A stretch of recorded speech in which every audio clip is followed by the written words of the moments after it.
Hi everyone, welcome to episode 6 of the Pello Perspective podcast. Now we've come to a year end and it's a very special podcast today, wrapping up the year that was and obviously the trends in the marketplace. We've got 3 special guests with us here today. We've got from our Northern Suburbs office, Omid Sayehban, Chris Pennisi and Johnny O. Welcome guys. Dream team. Thank you. Thanks very for having much. me on.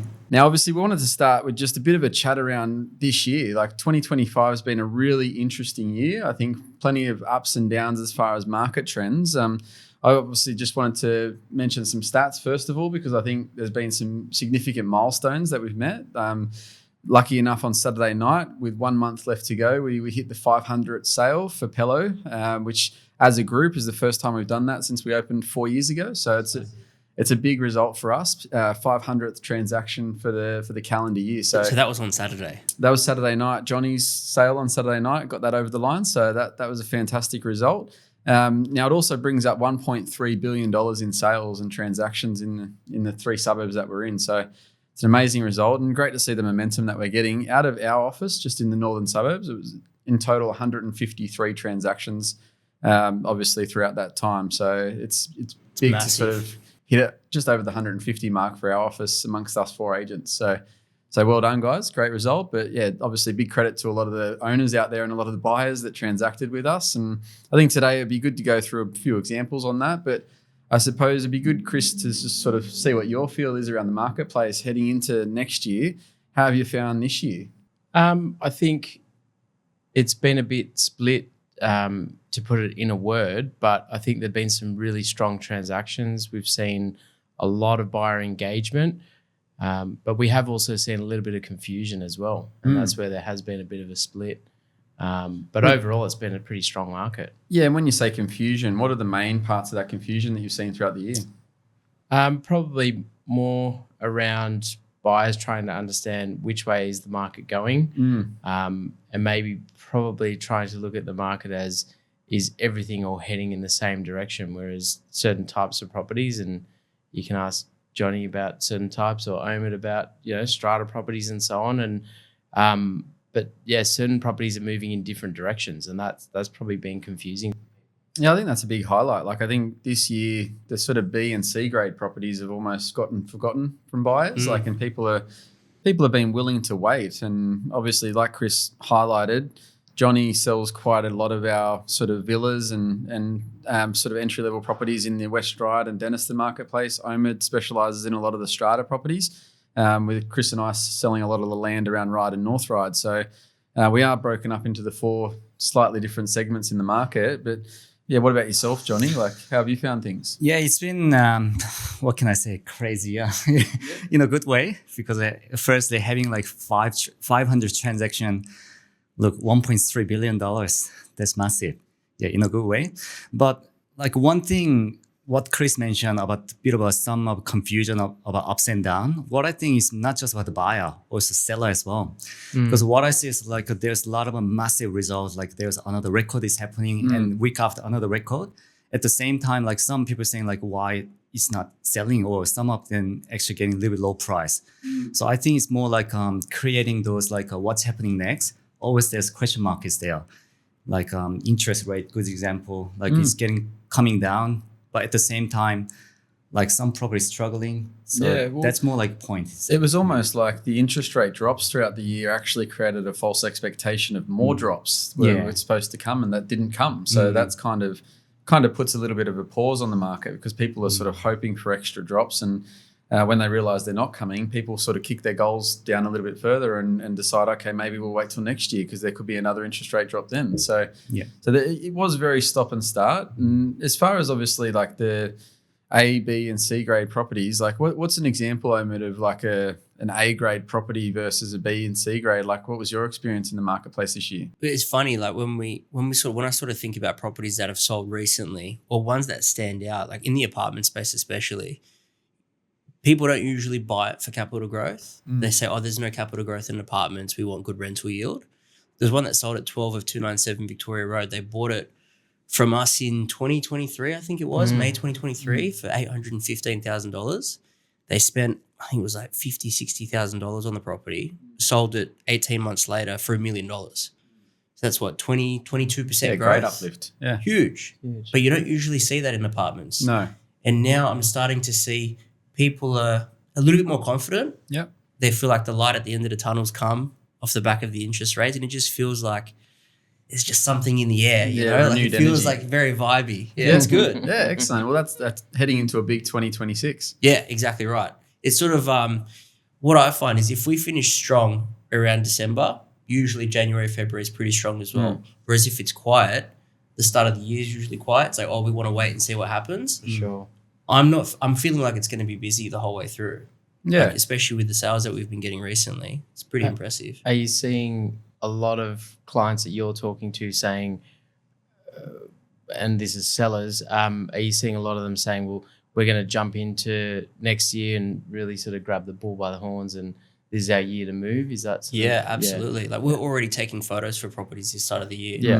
Like I'm not planning to have a very big holiday at all because I want next year to start off really strong for the clients. Yeah. Like if we can be the first ones on the market, we'll be the first ones to sell.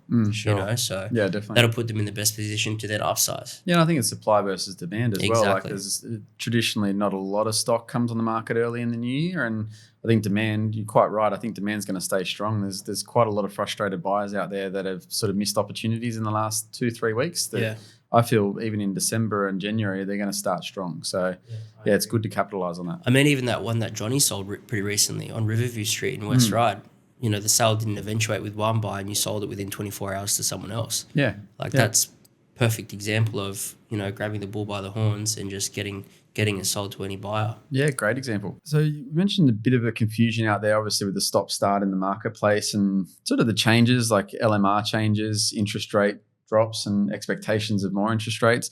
Obviously, pricing's been a really big topic. There's obviously a lot of underquoting investigations going on, which I think quite rightly so. Like transparency is the key at the moment. And I think, there's been a lot of disenchanted buyers out there as far as the confusion from one agency to another. I think that's only just and fair. I think overall, though, like we all are crying out for transparency in the marketplace. It makes our job easier. It makes it a lot easier for the process for buyers to be guided through from start to finish as well.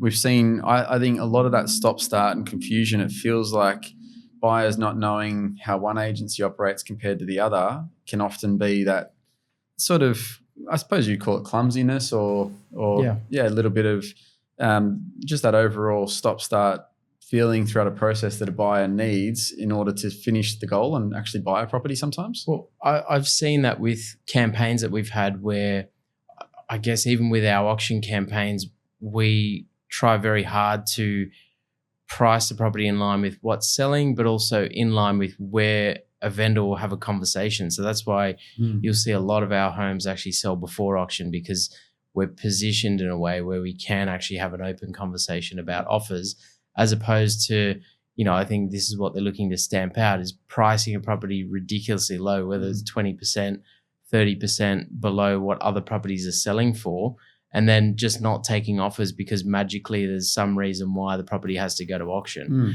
But what I'm seeing on a flip side of that is there's a property that's clearly better or superior than the property that we're marketing, and it's being offered at a much lower price. Yeah. So even though there's suspicion, the buyers can't help but look at it and say, well, what if that owner's desperate to sell? What if, I don't know, is there something I'm not seeing? Or, the agents are professional. Of course, they're going to price it around where they think it's going to sell. Yeah. And unfortunately, that's the behavior that I think they need to get rid of and create an even playing field.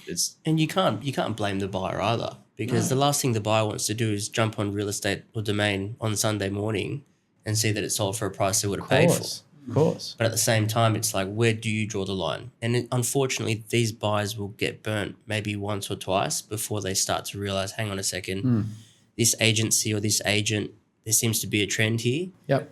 And, how many times have we come and met buyers where they go, you know what, like, we only want to buy a property from you. We like the way you guys treated us although we didn't get that property, like if you guys have anything else similar, please let us know. Yeah. And I'm starting to see that a lot now. Yeah, there's a lot of commentary around that. I get that a lot. And I mean, the biggest issue with the waiting game, you'd call it, with a buyer is if they are expecting a property to go for X amount and then it's sort of goes well over that, but 4 weeks later at auction, it sort of delays the other 4 properties that they're looking at and comparing to. Yeah. And that does provide obviously decisions that our owners need to make as far as delaying campaigns, waiting for those buyers to miss out on those results. Obviously, we know those buyers then get educated on the back of that, but it still provides a little bit of an unethical side of the process when they're waiting on all those sales to happen just to buy the one that they can afford. Yeah. Well, it's also not just spending $500 or $600 on a building and pest report, spending a few $100 with your conveyancer. It's the opportunity cost that agent opens up for each of those buyers. They miss out on 4, 5, 10, 12 properties whilst they're waiting for a property that's severely underquoted, let's call it, to come to auction in 4 weeks, to never have a hope in hell of buying it. I mean, we were talking about a property the other day in North Ryde that started at 2, was moved up to 2.2. The first bid was 2.65, and then it sold for 3.3. Now, I think there were 14 or 20 registered bidders or something ridiculous like that. But I mean, you can look at that and say, wow, that's a great result and that got crazy. But there were a dozen or more buyers that actively chose to sit on the sidelines of 10, 15, 20 properties because there was one property which started off over $1 million less than what it sold for. I mean, it's pretty blatant and severe. which is the part that I hope they stamp that out as soon as possible. For sure. And that's the part that it will make that transparency in the whole marketplace key. Obviously, making sold prices live online is another one. I think, you can't fault buyers because the research is hard to come by, right? Yeah. Like if agents aren't putting sold prices online and it's not a consistent practice amongst everyone, then unfortunately that research, buyers being able to research all that is not active. So there's a few things there I think they need to sort of go through that stamp out process, but that could be changes in 2026 that we'll definitely welcome. Yeah, absolutely. I think all these things about like low interest rate or like underquoting investigations, everything actually made this industry a little bit more disciplined. That's what I would say. Yeah. So like we are more like having the active like communication with the buyer and the vendor. And that's more like brings more transparency. Oh, definitely. It's only going to get better. So I think all these sort of changes definitely very much welcomed for sure. Well, guys, we've had some great results this year. Obviously, 500 sales across the group so far. Still a month to go, but there's been some incredibly memorable ones. Not just record results, but great sort of processes where we've helped an owner move when they were unable to move with another agent, or potentially just sort of unblocking problems. Like I've had a few where owners have gone and bought other properties and then given me a deadline that they need to get an offer by in order to be able to pay that, so they're not having to fork out bridging finance. As far as results, like the one standout, and it is a record, the one at 25 Anthony Road, West Ryde, I think that was one of the most incredible auctions I've ever witnessed and been a part of. And to be able to sort of say that not only did we break the West Ryde record this year, but also it was by 500,000, and it was a really, really competitive auction starting at 3.7 and selling for obviously new record sale price 4.7. It was, pretty amazing. But to be part of something like that where you see owners in tears and being able to unlock the next chapter at such a high price, that for me was a massive standout. And obviously some great lessons through that process as well, because even finding comparables for that property, we already knew it was a standout for the area, but to be able to sort of say to an owner that, 4.19 was the previous highest sale price in the area. Your property does have a wider frontage, does have the granny flat out the back, but is only single level. The one that was the previous record was a double level sort of 7-bedroom house, only next door, but at the same time, that was the closest comparable. And it's hard when you sort of have to then reach outside the area to give owners confidence on price as well. So I think overall, the campaign was absolutely perfect, and it was right at the sort of start of spring in that August timeframe where things just started to sort of swing up a little bit. And what do you think was the standout with that? What do you think made it so successful? I think the timing. Like I think if I look at the whole process, like if we look at October, every year on year, October is the one month that everyone wants to wait to sell. They all think that spring's the best time, and they see some good results in September and then put the property on the market in October after some of those auctions. And in October, every year on year for the last 7 or 8 years, we've had more stock on the market in October than any other month. and it just provides option for buyers. So you don't see many records getting broken in October unless it's a really big standout home, if that makes sense. But I do think timing, being on the market just before, as the market kind of demand, I suppose, is still there the whole year round, but as more properties started to become available, and then buyers saw something that was quite unique, quite amazing, and then just thought, no, this is the one for us. This is the one we want to buy.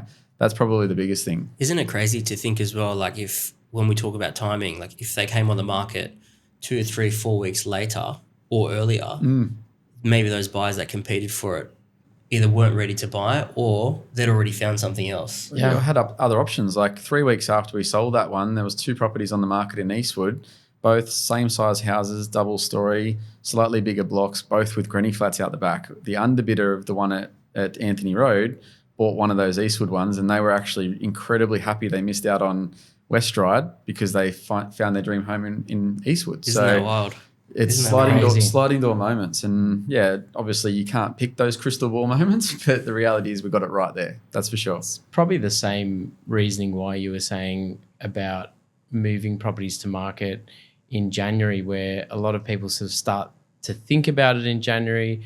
They then get public holidays that get in the way and so on. And then by the time they're actually doing it, they're rushing to get on the market before Easter, where everyone's on the market. So probably the same thing around timing. Similar mentality, yeah. Yeah, less competing properties, but the same number of buyers. So 100%. If anything, the energy probably shifts up a little bit after Christmas because all people do over Christmas and New Year's talk about how much they either want to renovate or move because they're spending so much time at home and looking at the shortcomings of their property rather than what they're enjoying about it. So I think it's great timing. But what about yourself, Chris? Like as far as this year goes, what was a sort of standout memorable moment, whether it be seller, buyer, situation? Yeah, there's a few good ones. I mean, one that stands out for me is a duplex. Actually, it was a secondhand duplex we sold on Watts Road. And I think 2 things. The owner came to us with, let's just say, trust issues because he'd sold one of the properties and what was promised wasn't delivered. And even down to on auction day was sort of told things like, put the property on the market and we'll get you more. And it didn't really happen. So we ran that process, everything from helping him present it. And the goal there was to have buyers coming in and saying, oh, this is brand new, isn't it? When it was actually 2.5 years old. And I think we achieved that. We did really well. It's a reasonably busy street down at Watts Road there. Yeah, it's a busy cut just through now. behind. Yeah, so it's a bit of a rat run. But beautifully presented house. And to your point before, we had buyers coming from areas like Lane Cove, so Lower North Shore, people upsizing from apartments in places like Macquarie Park, so locally, and even a couple of people moving from the inner west, which is probably a theme that we've seen a lot of this year, people migrating in from other areas. And yeah, I think we priced it fairly well in line with what was selling, and that sold at auction for 2.63 when there were brand new properties around the corner selling for 2.4. So yeah, that's correct. It really sort of punched well above its weight, and the owners were ecstatic with it. It allowed them to move on, had a bit of extra money in their pocket. They were upsizing to a freestanding house, so that really sort of helped them. And I remember how nervous they were auction day. Oh, yeah. Like it was, they definitely didn't want to auction a second time round and go through that process. But Battle scars. yeah, it's just Yeah, amazing. for sure. Amazing to see how as the bidding started to flow, how relaxed they started to become because it was a different process to what they used to. And the discussion was too, because in terms of reserve setting and those sorts of things, there was a bit of protectiveness around, we'll give you sort of a higher price. And I guess really at the end of it, I just said to them, well, I'm not going to tell you that people are going to bid if you put it on the market, if you just do that and then they don't. I'll tell you what I'm seeing. And we, because we've got a big team and everyone supports each other, we had sort of help from, I think, a few of you guys there. And, we were able to really understand that, all the buyers were out. And when we got towards the end, it was sort of saying, look, we might get a little bit more, 5 or 10,000 if you put the property to market, but you got to really think about, is this a price you can accept? And they did. And I think it was 2,610 or 2,615 from memory. And yeah, that happened. We got, I think, another, 5 or 10,000, and that was sort of it. So I think they were happy. We can't always predict everything down to the last dollar, but I think they were really happy that we were just saying, this is what we're seeing.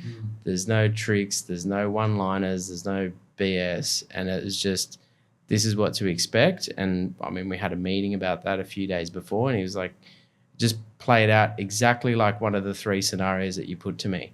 And I think that's something to be proud of, that we kind of worked pretty hard at doing. Definitely, so, that's an incredible moment. Yeah, for sure. Definitely. Isn't trust in the process super important? Like, you trust the process, but also getting the owner to then trust in your process as well when they didn't have a successful campaign the first time around. Yeah. Almost like just saying, like, just take your hands off the wheel and let me do my job. And they were like, yep, no worries, all good. Yeah. And then look at how that panned out for you. Well, I see that a lot. I get a lot of clients who sort of, I run through the process and they say, oh, yeah, no, that's okay. Like, that's your job. And it's like, no. We need to sit down, because when the pressure's on, there's going to be no time. So mid-auction, you haven't reached reserve, and because the reserve's a bit higher, and you're sort of trying to push that through and help everybody make the right decision, you don't sort of have 20 minutes there to sit down and explain, well, if we take a left, this could happen. If we take a right, that could happen. So it's all about doing it beforehand. Closing moments, isn't it, that we always talk about. 100%, Yeah, for sure. What about yourself, Johnny? What about this year? What's the standout? Yeah, for me, one of the off-market sale, that's the 100-year-old character home at number 9 Similar Road in Denniston. Yeah. Because that sold off-market. That property was previously on the market with a local agent, went to auction, and they only got something around 2.7 million Ishmael. Yep. Owner really wanted to get 2.8 or maybe somewhere close there, but they passed in and then withdraw. So after selling the one house in the Denniston nearby, and then we approached the seller like we actually have a leftover buyer. If we could get a right price, would you sell? And they say, if you only could get like over $3 million, we might consider. And then that's how I listed it. And I actually found a buyer from the sale, the Anthony Road, and then ended up getting the $3.1 million. Yeah. Is this that Anthony Road? Yeah. No, you sold? Yeah. Yep. Yeah. So on the back of that, Johnny was able to sort of grab one of the underbidders that sort of weren't quite anywhere near the mark. Like, they wanted to do their own build and renovation. And it was a good cross sell straight over to that. It was really well unlocked opportunities. How good is it when a plan comes together, huh? And not just that, getting 100,000 extra than their minimum. Like, some owners do give us prices and say, guys, this is sort of the benchmark for me to sell it off market. Like, how easy would it have been for you to stop at 3 million, take that offer to the owner and say, here's 3 million, you've got your offer, it's off market, it's not advertised, there's no profile for you as the agent, and you've still managed to unlock an extra 100,000 for that owner. I think that's the coolest part about that. Like, you're given a benchmark of a minimum and you've still got 100,000 over without any competition. So I think it was a phenomenal result. Probably speaks to that process that we talk about, running it, making sure you don't leave any stone uncovered, I suppose. So, but that's off market's probably one of the biggest terms that agents are saying at the moment, and that's that in practice. It's literally just, I just look at it as it's helping someone who's come to an auction, is a bit disappointed, or they've made an offer, they've missed out, and literally just making that commitment to, well, we're going to find you something else. And I think that's it. A lot of agents forget about the spirit of what that is. It's sort of working everything in reverse. I've got a great buyer, let me go and talk to the market and see who's out there that's thinking about selling. Yeah, a lot of agents use off market more from a method to get a listing rather than already having a buyer in hand. Every agent should have a database of buyers. That's the world we live in now. If you're not running a database and you're still using 30 years ago Excel spreadsheet, you're a bit of a dinosaur. But I think the reality is that everyone in this marketplace has buyers. It's all about how can you unlock that problem that's going to help an owner, because we get paid from the owner, but managing buyers is how we get paid by an owner. So I think it's crucial, and taking that buyer on that journey is such a good testament to the process of what we run here. So great result. What about yourself, Omid? Yeah, my mind for this year, every time I'm every time I'm in a tough position trying to sell a property, this one property that I sold on Meadow Crescent always comes to my mind. So this one, it was like a 60s, 70s build, double brick, really nice internally, lovely owners, like the best people you'll ever meet. And the building was about to go through some major revamping with concrete cancer on the balconies. And the place was immaculate. As soon as you look at the strata report, $1.1 million worth of rectification work that needed to happen. Wow. And it was going to be an $80,000 special levy. And the owners were like, do we pay $80,000 and then sell it and hopefully like we make our money off it? Or do we just sell it and get out of here? And as an agent, it's so hard for you to make that call, right? So we just went back to motivation. It's like, well, if you were to pay $80,000 cash out of your own pocket, what guarantee do you have that you're going to be able to make that money back when the work is finished? Yeah. A buyer's going to come up to that property and say, hey, if something happened once, is it going to happen again? That uncertainty is there. And it sort of came back to trust. They said, you know what, we'll put it on the market, we'll aim to sell it. We ended up selling it to a buyer who loved the building, loved the location, knew about the remedial works because we just said, look, this is the situation, this is what's going to happen. Yes, he bought it for a bit of a discount, but the sellers ended up purchasing a freestanding house and they've probably made about $120,000 in capital growth already. Yeah, nice. Wow. So it's sort of like you didn't have to pay $80,000 out of your own pocket. You ended up making your sale and moving and you got your capital growth, far more than what you would have had. 100%. It's just the interesting part about it is like, how do you know whether you should make the jump or not? And having that trusted advisor for them to say, yeah, okay, we'll do it. Yeah, it was pretty special. I think it's also challenging that you do get some people that you meet as a client that they've already got a fixed mindset. Maybe you should spend that money, fix the problem. It's like there's no sweeping that under the rug. It's a building that's had a problem that's going to be there in perpetuity. People can always see that. So I think getting ahead of that, and then like you said, I say a lot of clients, you make money when you buy, because if you're the right person at the right time and you can transact, then you might get a property for a slightly better price. Yeah. Especially if you don't buy from us. Yeah, exactly. Yeah, exactly. That's exactly right. I mean, even that, it's like if one owner says, I'm going to wait for all of these problems to get fixed and then I'll sell it, especially with apartments, it's like if you're thinking that, there's probably 5, 6, 7 other people that are thinking the same thing. Yeah. So by the time the problems are fixed, you're all going to come on the market at the same time. True. And then it's a supply and demand thing. Yeah, right? that's correct. Just get on the front foot, do what you need to do. Timing. Maybe take a bit of a loss, but just wear it and make your money back on the purchase. Yeah. Yeah, no, that's a fantastic example again about, like you said, trust and guidance. So I think, problem solving skills live again.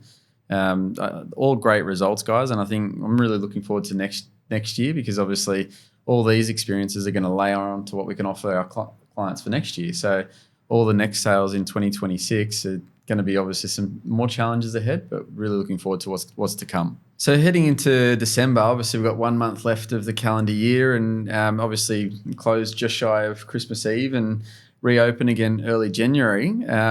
We've got already a number of properties that are getting photographed, videoed and ready to launch early January. We're expecting quite a few auctions. My first auctions for the new year are going to be launched on the 6th and 7th of January and then auctioned on the 31st of January. That'll be our first auction weekend.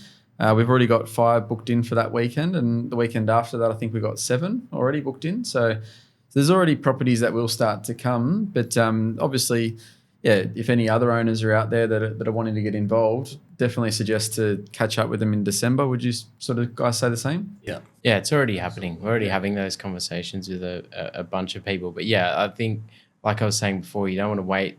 If you are thinking about moving, you don't want to wait until January and start the conversation because you'll already be behind the 8 ball. Yeah. And a lot of people do very similar to the whole sort of September and October discussion. Yep. A lot of people will see great auctions on the 31st and the 7th. And as soon as they see those 2 sort of first auction weekends on the 31st of January and 7th of February, they'll get excited. They'll see some great results and go, wow, the market's back with a bang. Let's go on the market. And then for any auctions early March, that's going to be obviously the higher supplied period. But on the back of that this year, we've also got Chinese New Year and then Easter straight afterwards. So I think looking at your timing and your scheduling next year is going to be pretty crucial.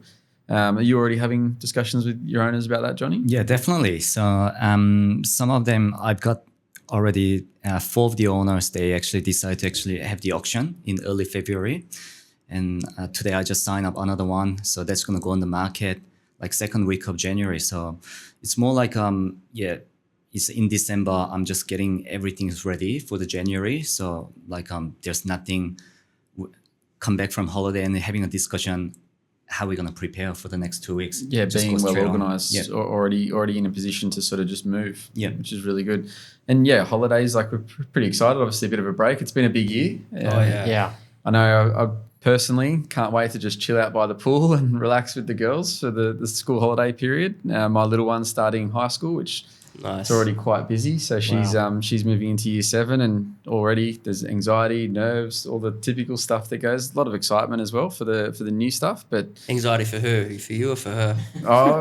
mostly for me and her mum. But no, she's excited. It's an exciting moment, and watching her do the orientation days brings back memory of that kindergarten start again. It's like sort of becoming the youngest in a new school. She's not the eldest in a big pond anymore. So I think she's Small fish, big pond. exactly at the moment. She's a little bit too cool for school. Like she thinks she thinks she owns the school. Whereas excited to see next year and how she sort of responds to the seniors. So looking forward to that. But I believe you're going away too, Johnny. Like looking forward to heading back to Korea for the first time in a few years. Yeah, like it's been a while, 2 years.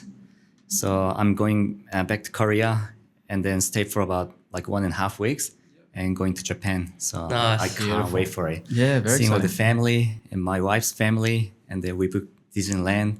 So Nice. so excited to it. Oh mate, the kids are going to have a great time. Jake and Hugo, looking forward to it. Definitely, yes. Fantastic. And what about yourself, Omid? I'm not going anywhere, actually. This is going to be one of those holidays where I just hang out in Sydney, just relax. I'll play so much golf, I reckon. So Linda and I, we go to... You need to, by the way. I need to work on my swing. There's got to be a little bit of work there from that last performance. Pretty sure I beat you last time, but... I don't know. I I'm think it was close. I'm pretty sure I got you. But so Linda and I, we go watch tennis every year. So this year we'll go watch the United Cup, which is in Homebush, and then I'll just work on golf the rest of the time. Yeah, nice. Just Excellent. And what about yourself, Chris? Well, after that build coming to a close, like we mentioned last episode, Right. it'd We're all be moved in now? Yeah. So same thing, just probably sitting by the pool, letting the kids run around, and look, Sydney's interesting around that time. It feels a little bit more chilled out than what it normally is. So sometimes it is good just to, take the family out for dinner and all that sort of thing, where you can actually get a table somewhere. Yeah, going for a Sunday breakfast, No. you don't have to wait for a table or anything like that. It's quite vacant. Yeah, it's quite good. Or have to book it in 3 months in advance or something like that. So just I think enjoying that time with family, all that sort of thing. Speaking of that build that you just finished, if we had a buyer, do you think you'd sell it? Or? I've already asked him that. Mate, I got dibs on that. Yeah, no, it's all right, man. I'll take care of it. He's after a good agent. He's going to get a great agent. I think we've settled that. He's quite content. Yeah. That's it. Well, Definitely. you never know. We've got to ask the question, right? That's it. We'll definitely be staying there after all that effort. That's for sure. Well, thanks everyone for listening or watching today. You can catch us on any of your podcast channels, Apple, Spotify. It's been a pleasure, obviously, talking about the real estate experience through our Pello Perspective podcast, and obviously bringing to you how our team celebrates throughout the sales and obviously the jubilations of the results that we get for our clients.